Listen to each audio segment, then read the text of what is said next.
Croeso i'r sesiwn cyntaf mewn cyfres o sesiynau ar y gitâr, lle byddai'n cyflwyno'r blues 12 bar neu'r 12 bar blues fel sylfaen ar gyfer chwarae gitâr cyfoes. Byddai'n mynd o pethau sylfaenol ar gyfer bobl sy'n dechrau chwarae gitâr i pethau mwy uchelgeisiol falle ar gyfer bobl sydd wedi bod yn chwarae gitarau yma chydig. Gobeithio bydd yn ysbrydoliaeth i chi gyd, gobeithio ydych chi fwynhau. Cyn dechrau, mae'n bwysig bod ni'n gallu trafod yr offeryn yn glir.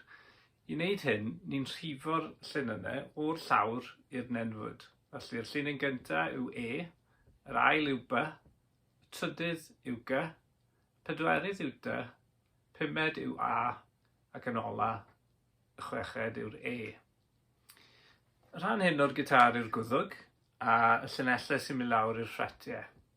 Felly, hwn yw'r ffret cyntaf, yr ail ffret, trydydd ffret a'r pedwerydd ffret ac yn y blaen. Yn y llaw chwith, i ni'n defnyddio'r 4 bys, a maen nhw'n cael eu rhifo fel hyn, rhif 1, 2, 3, 4. Ni ddim yn cyfri'r bawd, oherwydd bod y tu ôl i'r gwddwg gan amla. O ran y llaw dde, dwi'n defnyddio pic, a dwi'n dalu rhwng y bys cyntaf a'r bawd, a mae'r pic yn mynd ar 90 gradd i'r cyfeiriad y bawd. Gadewch i ni ddysgu yn chord cyntaf. Byddwn ni'n defnyddio'r bys cyntaf yn y llaw chwith a roed yn yr ail ffret ar y pedwerydd llinyn a chwarae'r pumed a'r pedwerydd llinyn gyda'i gilydd yn y llaw dde. Fe ddylai swnio fel hyn.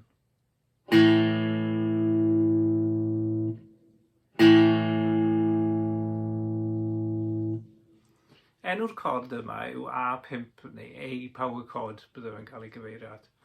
Mae'r rhain yn ddefnyddiol iawn ar gyfer chwarae roc a chwarae blues ar y gitâr. Beth arall sy'n bwysig iawn wrth gwrs yw chwarae mewn amser. Be dwi'n cyngori ar y pwynt yma yw bod chi'n chwarae un bob 4 curiad. Rhywbeth tebyg i hyn. 1, 2, 3, 4. 1, 2, 3, 4.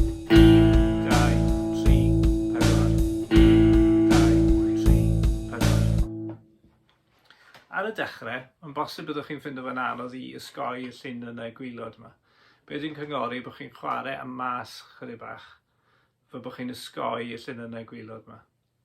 Wrth i chi wella, allwch chi chwarae fe bob 2 curiad yn lle bob 4 curiad. Rhywbeth tebyg i hyn. 1, 2, 3, 4.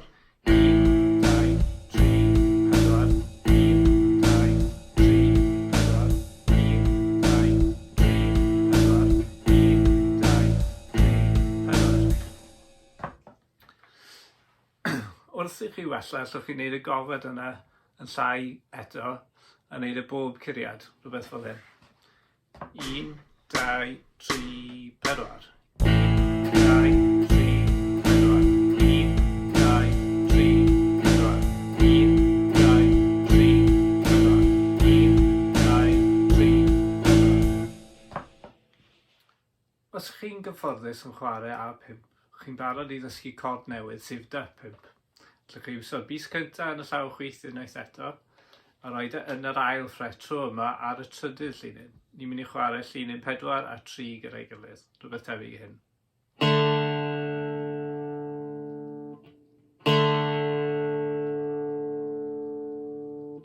Unwaith eto, cofiwch chwarae am mas fel bod chi ddim yn bwrw'r llinynnau gwylod yna. Unwaith eto, allwch chi ymarfer bob 4 curiad, tebyg i hyn. 1, 2, 3, 4.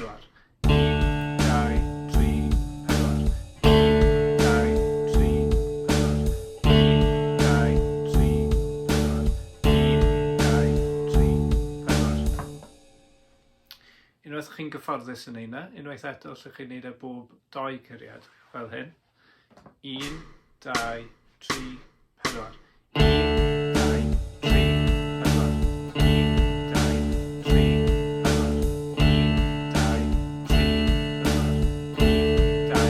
3, 4. A wedyn i orffen, allwch chi wneud y bob curiad, fel hyn. 1, 2, 3, 4. 1, 2, 3, 4. 1, 2, 3, 4. 1, 2, 3, 4. Os chi wedi meistroli'r D hefyd, chi'n barod i symud ymlaen i'r chord ola, sef y chord E5.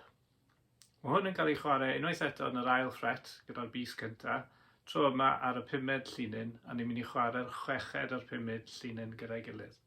Ddylai swnio fel hyn.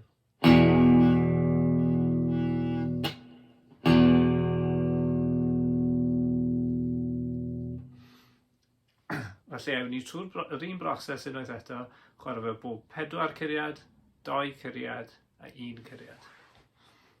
1, 2, 3, 4. 1, 2, 3, 4. 1, 2, 3, 4. 1, 2, 3, 4. 1, 2, 3, 4. 1, 2, 3, 4.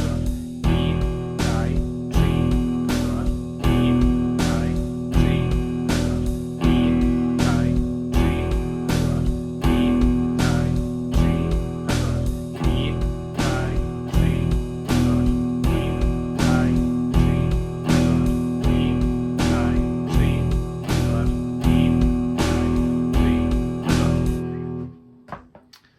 Wel, llongyfarchiadau. Chi wedi dysgu'r cordiau sydd angen arnoch chi chwarae blues syml.